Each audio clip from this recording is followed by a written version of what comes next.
Welcome back to Marketing Matchup, everyone. Earlier this month in LA, I got to be part of a conversation on stage at RIA Edge in LA. And let me tell you, the conversation was outstanding. It was a live edition of Marketing Matchup, as it were, with Dan Gilmartin, the CMO of Catchlight, Michele Winkles, the CMO at Mission Wealth, Michele Welsh, the Chief Marketing Officer at Verdence Capital, and of course, Justin Barish, the new CMO at Lido Advisors. Check out the conversation. We hope you like it. If our CIOs showed us how AI is revolutionizing investment decisions, our next group will show us how it's rewriting growth itself. Because the future of client acquisition isn't just about who has the best returns, it's about who tells the best story with the right message exactly at the right moment. So up next, we have our equally brilliant and entertaining CMOs who will share how they're using AI to turn marketing from a cost center into a growth engine. So Joe Anthony, welcome to the stage, and welcome panel. All right, good afternoon, everybody. Who's ready for more AI? Woo. All right, will you give me a seat here? How nice. I can sit. Well, let's get started here first. We're going to have our panelists introduce themselves briefly. I'll preface this by saying I've had a chance to work with all of them in different capacities, either as clients or on my podcast or just from the industry. These folks represent a lot of great thinking in the wealth management landscape, come from different perspectives. So please, give us an intro, Michele Welsh. Yeah, two Michelles. It may get a little confusing. Michele Welsh, I'm Chief Marketing Officer of Verdence Capital Advisors. We are about a $4.5 billion RIA, headquartered in Baltimore, Maryland, with offices in Alexandria, Naples, Boston. So we serve high net worth clients, entrepreneurs, executives, families who have really complicated financial matters, and we partner with them so that we can help them solve those. So my role in marketing is to make sure that the brand experience reflects that. Awesome. Justin. Thanks so much, Joe. Justin Barish. I'm the Chief Marketing and Digital Officer at Lido Advisors. We're a $40-something billion RIA headquartered here in Los Angeles, but with presence across the country. I've been focusing on digital marketing and digital lead generation in the RIA space for about a dozen or so years now, spending time at Dynasty Financial Partners, Cerity Partners, and now at Lido, where I've been in the role for about 90 days. So excited to speak to you all about AI. Hi, everyone. I am Michele Winkles. I am the Chief Marketing Officer and a partner at Mission Wealth. We are a firm that oversees $13 billion in assets under management, and we are headquartered in Santa Barbara, California. We have almost 40 offices across the U.S., so that's very exciting. I've been with the firm about 9 years now, but I've been in a marketing role for probably almost 20 years now. So I am excited to talk about AI and share anything I can. And my name is Dan Gilmartin. I'm the CMO of a company called Catchlight. We live within Fidelity Labs, an in-house incubator of Fidelity. Catchlight is a AI-powered growth platform purpose-built for wealth management. We help firms look at their prospects, even look at their clients, and qualify, prioritize, and figure out how best to engage all those individuals based on all the data. So we're going to go off script right from the jump. So I know this is teed up as AI only focused in terms of marketing, but there's other things that are happening from a growth perspective that are really on trend, and we want to make sure this panel covers at least a little bit. Not to dismiss a couple of these things, but a few areas that I would call megatrends that are hitting this space over the last few years. Yes, there's more technology enablement as represented by AI in marketing. We always the opportunity with testimonials to be able to integrate client feedback into your marketing. And the other big thing that's really happened a lot over the last 5 years is that the emergence of the CMO in terms of a real empowered force in terms of leading marketing for wealth management organizations. So we'll hit on a little bit of those topics as we go through today, but yes, AI will be front and center since that's what the agenda said. So real quick as we get into it, raise your hand if your firm uses tools that are designed to help you with content generation. Just a quick show of hand, I'm curious. Half, okay. Probably some of you even don't raise your hand, maybe aren't necessarily compliance approved use, but probably using it somewhere. Raise your hand if your firm uses AI tools for identifying or connecting with prospects or clients, kind of like what Dan's firm does. Anyone? A handful? Okay. Lots of opportunity. Yep. Go handle your cards. Let's go. Raise your hand if your firm uses AI for creativity. That could be for brainstorming campaigns, video, design, anyone? And more. Okay. And then lastly, raise your hand if your firm has an active strategy for ChatGPT, Perplexity, Gemini, Copilot in terms of search and how your customers might find you. 1, 2. So a small handful. That's good. Okay, awesome. That gives us a pretty good understanding of there's probably a lot of people in the room that haven't experimented or done much. There's a lot of people in this room that have seemingly moved along the pathway. So let's get started. And I'm going to pick on Michele Welsh first. And I have to say last names again because there's 2 Michele W's. Michele, set the table for us. Right now, you're marketing and leading the marketing for a growing firm. AI is obviously front and center. You're deep into that game. When you're looking to acclimate a firm like yours in terms of utilizing these tools, what are you really looking at big picture for marketing? What are you trying to solve for? So I think that we have to take a step back because we're so focused on the technology and what technology can do for us. The baseline still has to be there. Your brand has to be strong. Your data has to be accurate. And you have to know thyself, know who you are, and really lean into that. So those are just sort of, that's setting the table and getting ready for that. Then once you start to build on top of that, you've got such a great solid foundation for the things that you've really thought through. And I think you can be so distracted by so many different options, especially daily as new technology are being announced. You can bring yourself back to center. Does this fit our strategy? Is this going to, does it fit the criteria of our filters that we've established? And Justin, you're 90 days in, so you're literally building as you go right now, putting the tracks in front of you for your firm. What are some of the things you're taking into consideration when you look at not only AI, but these other big forces that are sort of, piling on the marketing stack for RIAs? How are you setting the table at your firm? Yeah, absolutely. What's front and center for me is scale. We're looking to build a program that can deliver best fit leads and best fit prospects to our advisors across the country without them having to lift a finger. So my focus is first learning about our advisors, learning about what an amazing prospect looks like for them so that I can build those audiences, capture those leads, screen them, make them appropriately. And really all the advisor needs to do is what they do best, close and service the business. And I get to do what I do best, which is to generate the lead and match it with the right party. So I'm going to go to Dan on this one because feeding off what Justin just said, like he's viewing marketing through the prism of how does it serve getting to that close, getting in front of clients. And last I checked, that's kind of what your firm is doing. Walk us through the marketing point of view you have in terms of that specific issue within wealth management. Sure. So I think one of the pieces that Justin talked about is it's a new feature that we've launched recently, but it's looking at that base of customers that you have, that existing client base. Who are they? Have you clearly defined your ICP? And how might you leverage the data on top of that ICP to go out and as Justin talked about, go find more people like that? And what are the tools that you could use? Who are the service providers that you could use to go find more like that? I love the point that Justin made about the best fit lead. We talk to a lot of our customers about what that might be. And some folks come back to us and say, well, these leads are terrible. They're not good. They don't work. We tend to think that it's not that they're the wrong leads. It's just not the right fit, either for the firm or sometimes just to the advisor. That if that lead went to a different advisor, there could be a better outcome in terms of conversion rate. So we like to think about the data and insights that layer on top of all of these processes and how you could use that to improve that outcome for the firm and really at the advisor level. You want to, the selling advisor wants to be happy. They want to be successful and fulfilled. How can you leverage the data to make that happen? Awesome. And I'll turn to Michele Winkles here. So Michele, in your notes after a prep call, you had a big point about the advisor marketing reality has shifted. And this dovetails into what both Justin and Dan had said in terms of the scale question. Set the table for us from your perspective on what do you mean when you say that the reality has shifted? How are you approaching marketing given all these new tools and toys we're playing with as marketers?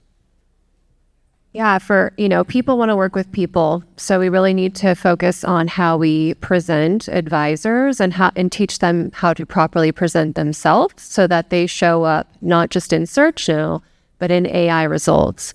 We have to shift the way we're thinking as marketers, not just to how we're going to get in front of people. We need to think about where are those people searching for someone like us. So we have to use a little bit of reverse psychology and then use new tools. and new methods to try to get in front of those people. So some of the things I'm thinking about now is we have a great website, but it's 9 years old and it's not, the front end looks great, but the back end isn't feeding results like it once did. This year, we saw a huge shift in Google results. We used to get a lot of Google organic leads. Last year, we did really well. And this year, we're seeing it fall off a cliff. And that's because it's not AEO optimized. We don't have prompts built into the backend. We don't have schema. And our website is so big now. Now we're looking at building a completely new website with a fully built out strategy for AI. Maybe everyone's not using it today, but they are going to be using it tomorrow and in the future, and we need to prepare for that.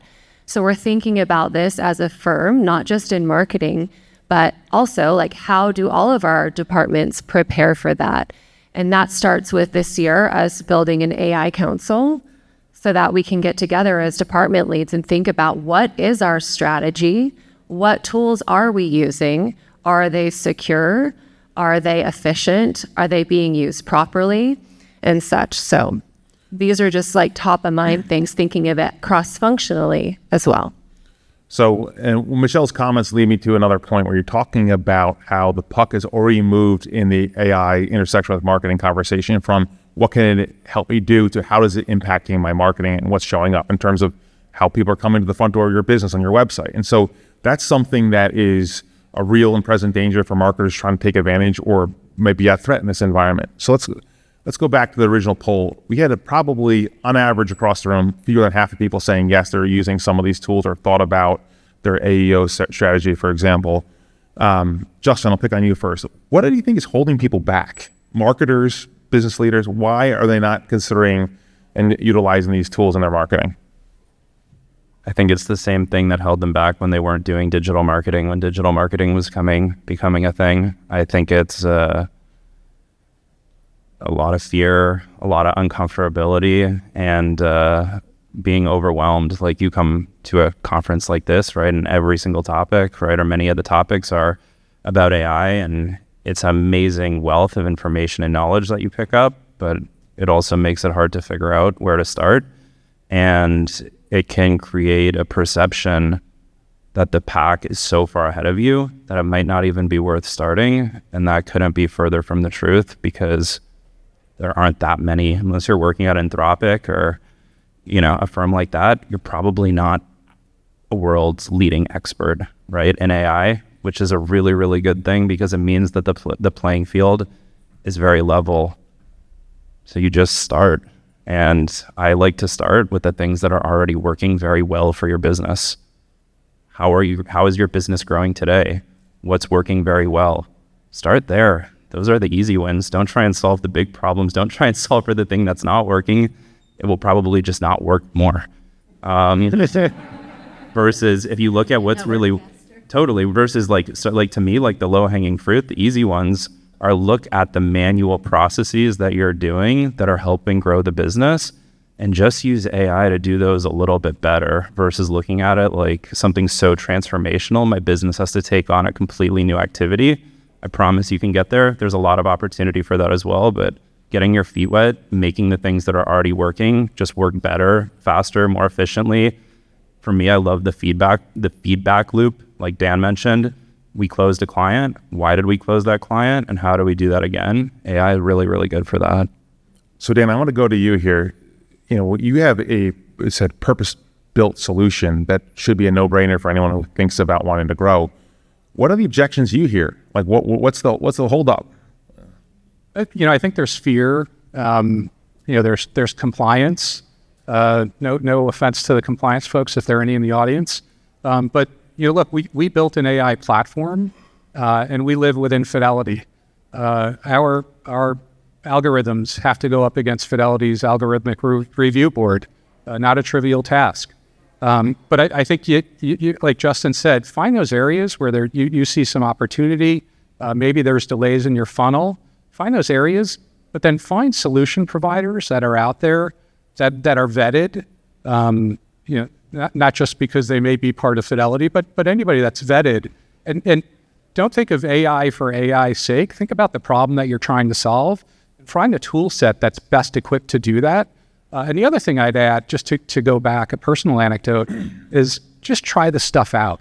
I'm a marketer. That's what I do.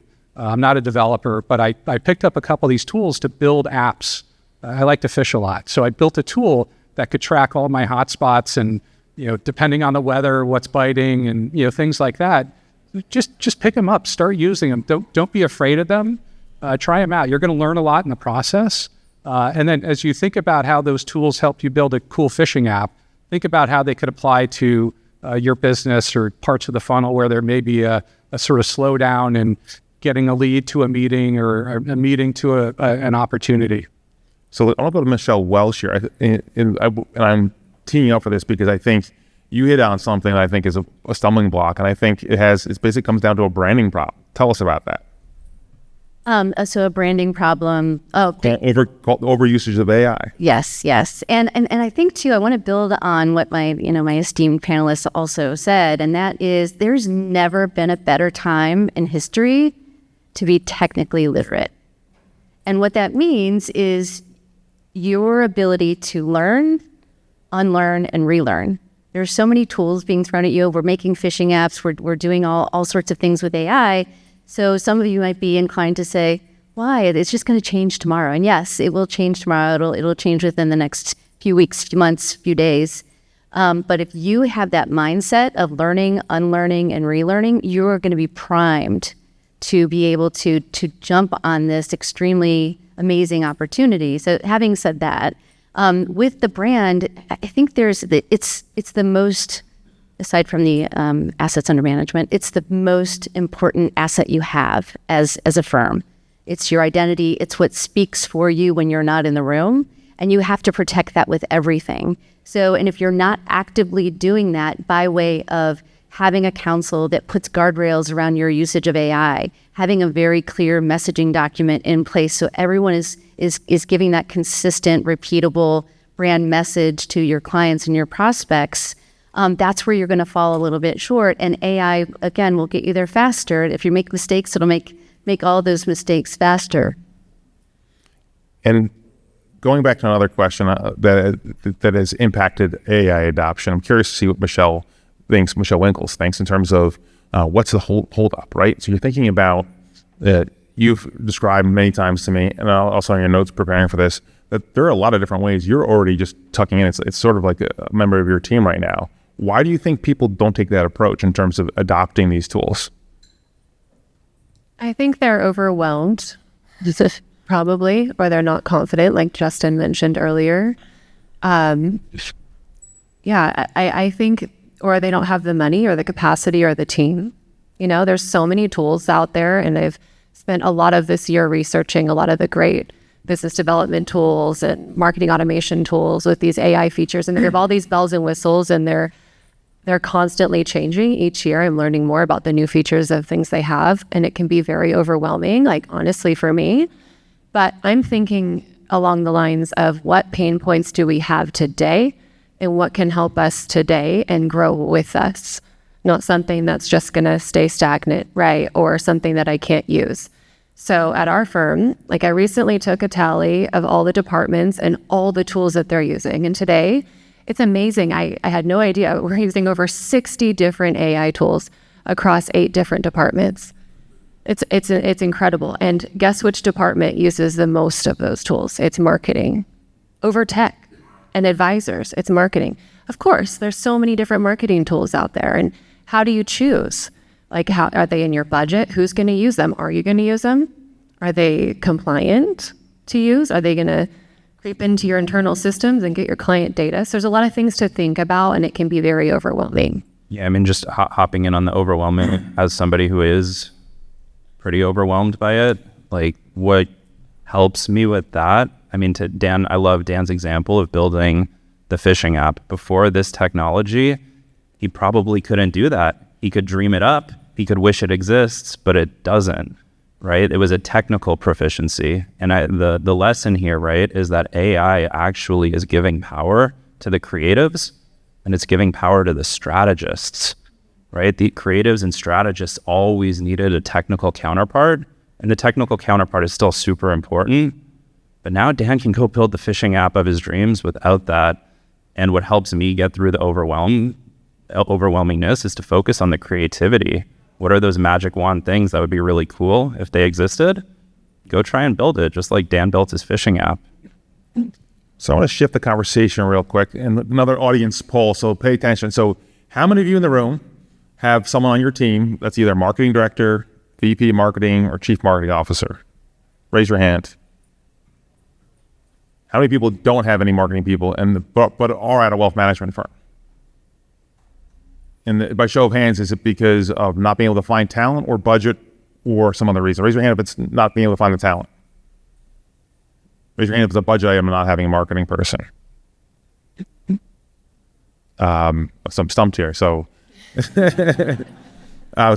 like at least my point, I contend that a big reason why we don't see more marketers. I think there's a stat that came out over the summer in investment news, wealth management, but they had a report, I think it was F2 Strategy, that mentioned there's like 34% of firms have a marketing person, right? And the RIAs amongst which means 2/3 of you don't. The ability to adopt is like having new technology. A lot of firms have adopted head of IT or technology officers, but if you don't have the marketing people, I think the adoption is going to be really hard for any of these tools. So let's talk about that for a second. Topic came up in our conversations prepping here is like, how do you scale marketing with limited resources? What are you doing? How do you think about this is not as an AI function, but as a sort of a business use case? Are you thinking about this? So I'll pick on, let's see, Michele Winkles, who you're going to say something? I was just going to say this is you, Justin, because this is what he's doing. He just joined Lido and he's starting a whole new digital program. Go for it then. Yeah, I mean, the easy answer for me is, all the people who didn't raise their hands for marketers, have you ever hired a salesperson? Probably yes, right? Combine them. What's the difference between sales and digital lead generation in today's day and age? If you can automate the cold calls, if you can automate the emails, you can automate the outreach, that role doesn't look that much different than a business development role looked like before. So I like to tear down that wall and combine those two functions, because in today's day and age and in tomorrow's day and age, as the technology continues to evolve even more, it's an extremely thin line between these two functions, especially at the top and middle of the funnel. Of course, this is a relationship business. You're always going to need human, right, to sit in the room or on the Zoom room and close the deal. But that top and middle of the funnel, technology is getting pretty close to what a human has been doing for many, many years in this industry. So you're saying get comfortable with it. Okay. Michele Welsh, any thoughts to that? Yeah, I was going to say that marketing people can be the Swiss Army knife of your firm, because we are now becoming more generalists, certainly with deep expertise in marketing. But I find myself, and I have a team of 2, and we use outside resources, and the amount of work that we're able to produce is kind of mind-boggling if you sit down and actually put pen to paper and document everything that you've done. So for example, a marketing person, in my case, I looked at our CRM and what I had inherited to get client data from, and it needed a lot of work. So I raised my hand and I said, this is an initiative that I want to take on. So I became the data person within our firm. So, and I think you find opportunities, and because, as Michele Winkles said, most of the AI technology tools are being used by marketers. We have that acumen that we can then understand different pieces of business and really add value and help the other teams grow and be a little bit more efficient. And Dan, you have a different perspective. You're plugged into a lot of different wealth management firms. What is your experience in terms of their commitment to marketing, right? In terms of people there, is it you're running into one person teams, small groups, nobody? Like, how do you penetrate when you have a sort of mixed bag like that? Great question, Joe. Thanks. We're actually doing a study right now that we're calling the growth proficiency study. And so we've interviewed about 24 firms that are in the Barron's top 100. And we are finding that there are Swiss Army knives out there. There some firms, and it's not large or small, but some firms that maybe just have one person that sort of has a marketing title. They're responsible for business cards, the website, the logo, things like that. And they're sort of level 1. Level 4 is what my co-panelists here really have in their operations. They have responsibility for AUM growth. That's sort of the thing that we see as a true marker of firms that are adopting technology. They're doing it faster. They're leveraging data in ways that we hadn't even considered when we brought our tool to market. So I think it's those types of things that we're seeing, Joe, that firms are looking at their data. They're really understanding, and I would say the purchase funnel, but I actually think it's more of a purchase pretzel. There's no sort of linear path from prospect to end client, but they're figuring out where the gaps are in that pretzel, data gaps, engagement gaps, and trying to figure out how to do that. So it's those firms that are on the sort of forefront of that, the vanguard firms that are driving that. We see them using technology day in and day out. And so I go back. It's an adoption thing. Don't be scared of it. Build your own phishing app and fish for some, not PH, but fish for some new prospects. So Michele Winkles, you had given me a nugget. You said that the future of marketing isn't just more content; it's better aligned content. What do you mean by that? It's personalization. It's a lot harder to convert leads these days when we're in a sea of sameness. And everyone is similar and saying the same thing, and they do the same thing, and they charge similar fees. How can you be different? And if you can automate and personalize those communications, if you have a marketing team or a member that can do that, it can be very beneficial. So having intel in programs like Catchlight, or there's many other great ones as well, about those leads, then you can personalize your message and your follow-ups and have a higher chance of converting those leads. So as you think about what's next, what's adjacent to AI and marketing, one area that I mentioned at the top of this, I want to dive into now to get the panel's reaction, is that the world of testimonials, client reviews, Google reviews has opened up to firms. Again, show of hands, how many of you are actively using and incorporating reviews and testimonials into your marketing? Wow, that's a really small sample set. Those of you that raise your hand, put them back up again, those that are actually using reviews. Can I pick on you? Like, you're right there. So are you using a third-party vendor to support that, like a Wealth Tender or Testimonial IQ, or are you managing for reviews and testimonials in-house? I just got that approved last week to be able to use that. Okay.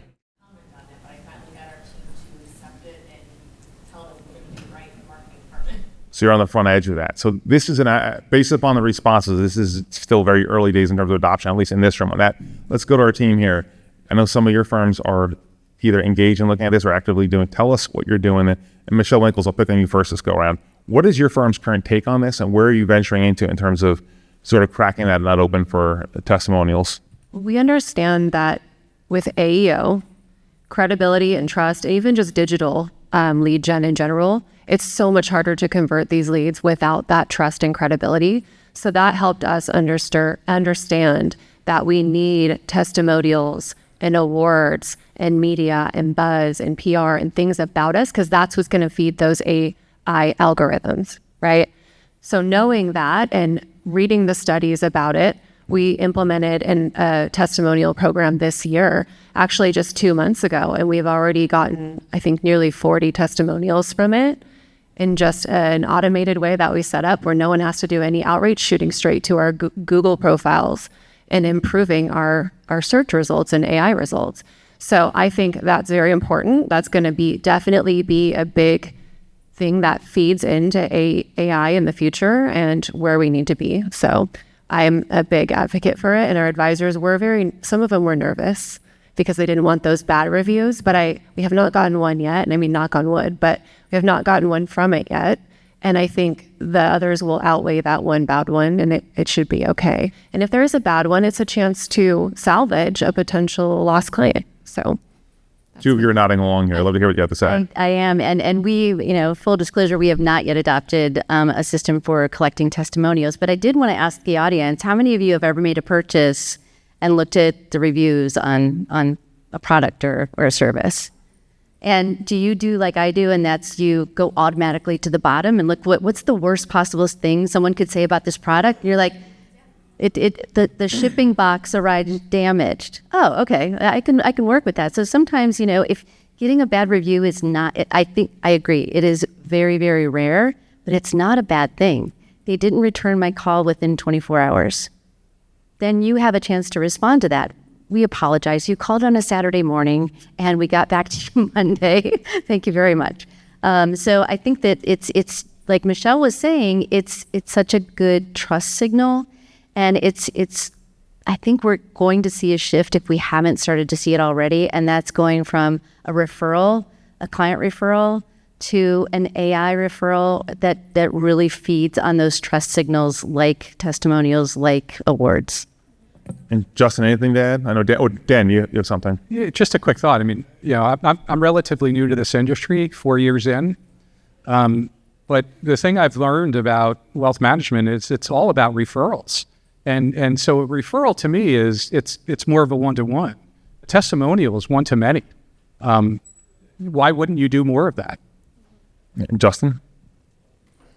I definitely have a lot of questions for Michele Winkles, which I'm going to ask her at dinner because it's not something that I've figured out at nearly that level. The way that I think about referrals is a lot broader, I guess, where it's around my content creation strategy, right? And about the topics that we're putting out into the world and making sure that those pieces, making sure that the piece we put out about how to retire in Italy or whatever it is giving the absolute best information and education possible, because even without the testimonial, that piece could not have been written without a subject matter expert that knows how to service a client in that exact same situation. So am I extremely excited to get to the point where I can put a case study and put a face and a name? Absolutely.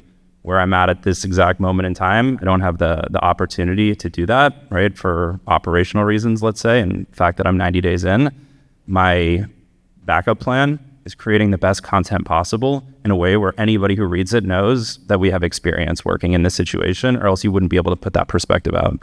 I think the two of you in the middle, so Michele Winkles and Justin, hit on something that we found in developing. Okay, shameless plug here. We launched something called the Gregory Influence Engine this past week. It's a tool to help firms grasp and analyze what they're doing in terms of AI search. They call it GEO, AEO.